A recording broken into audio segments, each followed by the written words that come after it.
solito incolpiamo in ragione le emissioni dei tubi di scappamento delle auto e dei camion, gli incendi boschivi e agricoli o i fumi che escono dalle ciminiere delle fabbriche e dai camini delle nostre case. Sono questi prodotti del processo di combustione infatti le sorgenti più conosciute del famigerato PM10, l'acronimo che rappresenta quelle polveri sottili in gran parte responsabili dell'inquinamento che attanaglia le nostre città.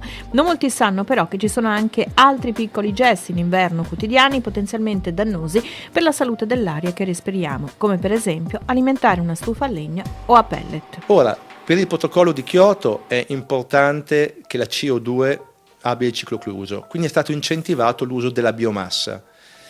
La stessa normativa comunitaria che parla di Kyoto non ha però tenuto conto di quella normativa che parla dell'inquinamento dell'aria, in quanto che ogni combustione di biomassa è una grossa fonte di PM10 e di altri inquinanti e quindi occorre che ciò che viene bruciato sia bruciato bene con impianti tecnologicamente avanzati, un po' come per le macchine quando si parla di Euro 0 e di Euro 5. Noi abbiamo bisogno di sistemi di combustione per la legna, per il pellet, per tutte queste cose di Euro 5, Euro 6, non di Euro 0. Per lo stesso principio non è troppo salutare neanche il metodo di cottura di un piatto forte di stagione, le caldarroste. La caldarosta come anche la pizza sono cose ottime. Ovviamente occorrerà vedere se questo è un fatto estemporaneo che dura poco tempo, è più un fatto folcloristico, però voi tenete conto che una combustione incontrollata ha un effetto in atmosfera che è 10, 100, 1000 volte più alto di una appunto controllata, quindi anche piccole cose incontrollate generano grande inquinamento. Controllare i livelli di PM10 e degli altri agenti inquinanti rispetto agli standard di legge è compito della Regione che utilizza ARPAV, l'Agenzia per la Prevenzione e Protezione Ambientale del Veneto, per effettuare i test di monitoraggio della qualità dell'aria. Dal punto di vista del controllo possiamo dire che siamo probabilmente quella zona d'Italia che ha più dati come serie storica, dati di qualità, quindi noi almeno abbiamo una serie storica di 20 anni di dati che ci danno in modo molto preciso quella che è la nostra realtà. Quindi abbiamo questi problemi sul PM10, ozono e altri inquinanti, però non sono localizzati in zone rispetto ad altre. Sicuramente possiamo distinguere due grandi zone, la zona diciamo della pianura, compresa la costa, da quella che è la zona montana. La zona di pianura appunto ha questi problemi che dal Piemonte fino al Friuli sono praticamente tutti uguali. Fulcro di questa azione di monitoraggio costante dei dati sono le centraline di rilevamento automatiche sparse su tutto il territorio veneto. Le centraline sono dei veri e propri laboratori chimici molto sofisticati, anche molto costosi, che in tempo reale, 24 ore al giorno per 365 giorni all'anno, danno i dati, non danno i numeri, danno i dati proprio, danno delle informazioni sull'ambiente.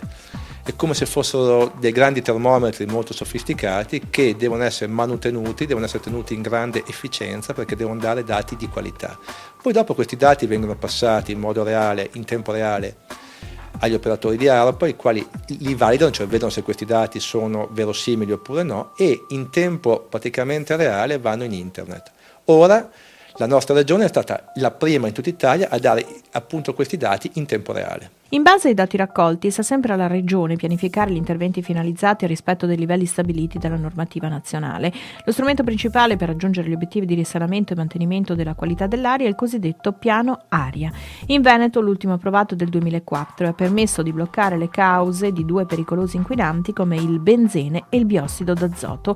Ora sta per esserne approvato uno nuovo. Il nuovo piano aria, che adesso è stato scritto, è in fase di VAS e andrà in consiglio regionale fra un po', tiene conto di queste evoluzioni, non vede più solo il Veneto ma vede il Veneto come parte del bacino padano e cerca di trovare quelle misure condivise per affrontare i tre inquinanti principali, PM10, ozono e il benzo a pirene. Il Veneto inoltre siglerà a breve anche il nuovo accordo di programma per le azioni per la qualità dell'aria del bacino padano, che coinvolgerà il Piemonte, le vicine Lombardia ed Emilia-Romagna. Finalmente è stata fatta una proposta formale ad inizio ottobre che è stata formalmente inviata al nostro ministro perché molte misure sono di competenza statale.